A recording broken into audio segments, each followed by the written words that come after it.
has atrapado? 288. ¿Cuántos niños has encontrado?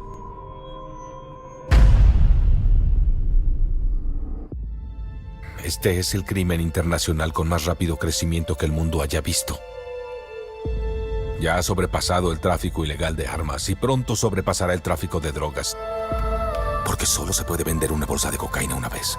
Pero un niño, de 5 a 10 veces al día.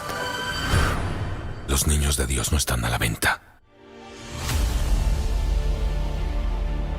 En cuanto cierro los ojos, veo los rostros de esos niños.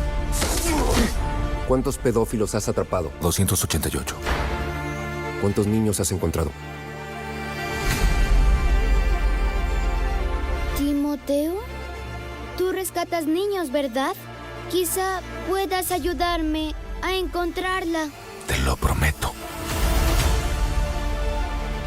Somos de Seguridad Nacional. Sabes que no es nuestro trabajo ir a rescatar niños hondureños en Colombia.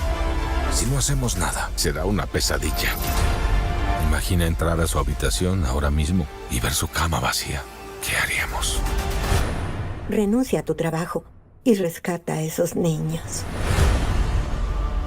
En este momento podría estar a una cuadra o podría estar en Moscú, Bangkok, Los Ángeles. Los atrae con su apariencia, les promete el sol y la luna.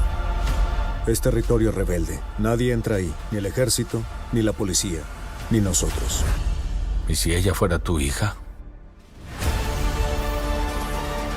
Nadie vendrá a rescatarnos. Estarán solos. Este trabajo te hace pedazos. Y esta es mi única oportunidad de juntar esos pedazos de nuevo. Cuando Dios te dice lo que tienes que hacer, no puedes dudar.